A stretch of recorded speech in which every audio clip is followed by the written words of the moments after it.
मुझे समय कम दिया गया है।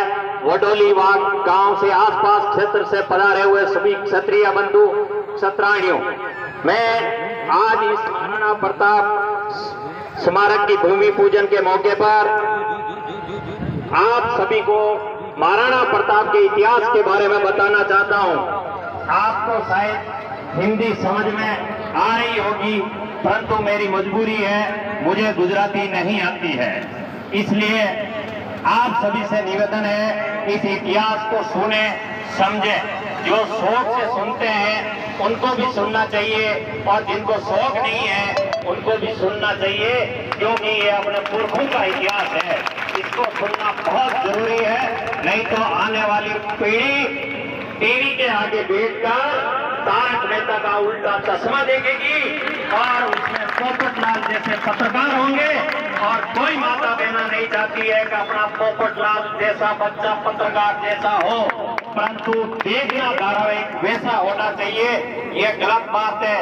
आप महाराणा प्रताप को अपने बच्चों को पढ़ाएं। मैं आपको हल्दी घाटी के युद्ध की दास्तान बताता हूँ, जिसने मैंने स्वयं ने पुस्तकों से शोध किया है। कान सिंह जी सुहावा जैसे लोगों से मुझे बहुत प्रेरणा मिली है। महाराणा उदय सिंह जी के बाद महाराणा प्रताप उदयपुर मेवाड़ राज सिंहासन पे थे। उन्होंने कसम खाई कि मैं मुगलों की अधीनता कभी स्वीकार नहीं करूंगा। अकबर ने रात दिन ये मेवाड़ मुगलों के आगे महाराणा प्रताप आंखों से कटकता था। उन्होंने 4 बार संधि प्रस्ताव भेजे। सबसे पहले जलील खान कुरैशी नाम के अपने मनसबदार को महाराणा के पास भेजा कि समझौता कर लो। महाराणा ने ठुकरा दिया। दूसरा प्रस्ताव मान सिंह के पास 1573 में भेजा, और उदय सागर की बाल उदयपुर पर उनका मिलना हुआ, परंतु प्रताप नहीं आकर उनके ज्येष्ठ कुंवर अमर सिंह को भेजा। परंतु प्रताप वहां नहीं पहुंचने से मान सिंह रुष्ट हो गया। उसने कहा प्रताप के पेट की दवा मैं बहुत जल्दी ले आऊंगा। परंतु प्रताप ने कहा अगर स्वयं मुझ अगर आप युद्ध करना चाहते हो तो मैं मालपुरा टॉप में आपका स्वागत करूंगा, और अकबर को लेके आओगे तो जगह आप चुनना, जहां जाएंगे मैं युद्ध करने के लिए तैयार हूँ। ये प्रस्ताव भी बिल्कुल खारिज गया। तीसरी बार भगवान दास को भेजा गया। भगवान दास का स्वागत किया गया। वो राजा था, इसलिए महाराणा प्रताप ने गोगुंदा में उसका स्वागत किया, और उन्होंने कहा कि 3 जे पे मैं आपसे इस संधि करने के लिए तैयार हूँ। पहला जे हमारा मेवाड़ कभी मुगलों की चाकरी नहीं करेगा, मुगलों को चोट नहीं देगा और मुगलों को छोकरी नहीं देगा। ये 3 जे पे अगर आप हैं तो तुम संधि के लिए तैयार है, बाकी नहीं। वो प्रस्ताव भी ठुकरा दिया गया। चौथा प्रस्ताव राजा टोडरमल के समय भेजा गया, परंतु वो भी प्रस्ताव ठुकरा दिया गया।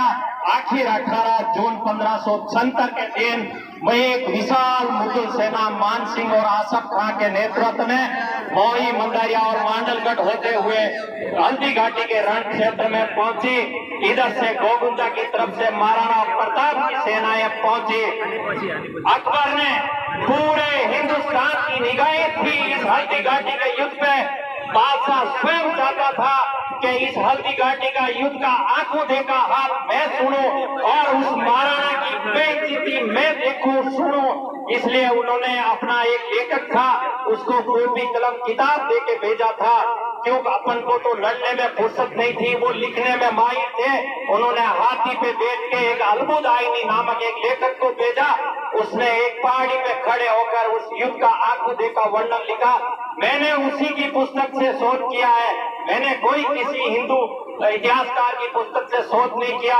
वो लिखता है सबसे पहले आमने सामने मुगल और जब ये क्षत्रिय सेना आमने सामने खड़ा हुई तो राणा कीका, उसको मुगल कीका कहते थे प्रताप को, कीका ने एक बहुत ही जहर भरी नजरों से हमारी तरफ देखा। नगाड़ा बजा और क्षत्रिय सेना मेवाड़ी सेना हमारी सेना पर टूट पड़ी और हमारी सेना में भगदड़ मच गई। हमारी सेना 7 किलोमीटर तक पीछे की तरफ भागी। एक मेहतर खां के तीर लगा, वो घायल हो गया। उसने उसकी दास्तान लिखी। मेहतर खां ने लिखा उसने बोला कि आवाज लगाई कि भागो भागो भागो। इस्लाम में मोहम्मद साहब ने कुरान में लिखा कि दुश्मन अगर हावी हो जाए तो भाग जाना चाहिए, इसलिए भाग जाओ। 7 कोस तक चली गई। आखिर उसने मिर्जा खान ने एक नई झूठी अफवाह फैलाई, नंगारा बताया कि बादशाह स्वयं यहाँ लड़ने आ गया। बादशाह पलट गया और वहीं राजा झालावाड़ सिंह ने महाराणा का कवच पहना। युद्ध समाप्त हुआ। युद्ध के निर्णय लोगों ने ये लिखा कि हल्दी घाटी के युद्ध हार गए। हल्दी घाटी का युद्ध बंदूक क्षत्रिय बंदूक अपने महाराणा प्रताप कभी नहीं हारे, वो एक निर्णय, परंतु वो हाथी नहीं दिया तो हल्दी घाटी के युद्ध से केवल मुगल सेना एक हाथी ले गई और कुछ नहीं लगी, एक तलवार भी आगरा नहीं गई। एक हाथी गया राम प्रसाद, उसने रसाला में रखा। अकबर ने स्वयं ने उस हाथी को देखा, बड़ा खुश हुआ कि ये राम प्रसाद हाथी, इस पे महाराणा बैठता था, अब मैं बैठूंगा। उसकी बहुत सेवा चाकरी की। परंतु भाइयों, वो भी हाथी इतना स्वाभिमान भक्त था कि उसने 1 महीने मुगलों का कोई खाना पीना नहीं खाया और अपनी डेथ किया। वो हाथी भी जीवित नहीं रहा। फिर अगर महाराणा प्रताप की हार हुई होती तो शाम को युद्ध समाप्त हुआ। गोगुंदा में मुगलों की सेना रुकी। इतिहास में पुस्तकों में लिखा हुआ है कि गोगुंदा में जहाँ सेना रुकी, उस सेना के चारों तरफ खाइयां खुदाई गई और खाइयां खुदाकर बीच में पूरी रात अंगरक्षक खड़े गए, परंतु पूरी रात मुगल सेना सो नहीं सकी और 15 दिन भटकने के बाद वापस चली गई। सबसे बड़ी बात है, अगर हल्दी घाटी का युद्ध निर्णायक था, हल्दी घाटी के युद्ध में महाराणा हार जाते तो बादशाह को अपनी आंखों देखा युद्ध का हाल जब आसफ खान ने वहां जाके सुनाया और उन्होंने पूरा देखा तो वो मान सिंह पे बहुत नाराज हुए और उन्होंने मान सिंह जी की ड्यूटी बंद कर दी। अगर अब युद्ध जीतते तो मान सिंह जी को इनाम देते, इसलिए युद्ध नहीं जीते। फिर 15 अक्टूबर 18 जून 1576 को हल्दी घाटी का युद्ध होता है। 15 अक्टूबर को अकबर स्वयं चलकर मेवाड़ आता है। 1 महीने 18 दिन मेवाड़ की धरती पर पग पग की खाक छानता है। वो महाराणा प्रताप को पकड़ना तो दूर, वो महाराणा प्रताप को देख नहीं पाया। आखिर आईने अकबरी अबुल फजल और अलबुदायनी लिखता है कि आखिर बादशाह निराश होकर मालवा की तरफ और आगरा चला गया। इससे ये पूरा निर्णय है कि महाराणा प्रताप इस हल्दी घाटी के युद्ध में हार नहीं हुई। ये निर्णायक युद्ध था। इसलिए अपने को आप सभी से निवेदन है, आपने यहाँ हमारे को जो मान सम्मान दिया, हम जीवन भर ऋणी रहेंगे, इसको कभी नहीं भूलेंगे। और माता बहनों से कहते हैं कि आप महाराणा प्रताप का इतिहास अपने बच्चों को पढ़ाएं, अपने जीवन में उतारें, अन्यथा इतिहास चोर बहुत पैदा हो गए हैं, जल्दी अपना इतिहास छीन लेंगे और आपको जानकारी नहीं होगी तो अपन देश भी कैसे करेंगे। इसलिए एक बार सभी को धन्यवाद, यहाँ की पूरी वडोली गांव की टीम को धन्यवाद। Thank you. जय महाराणा प्रताप।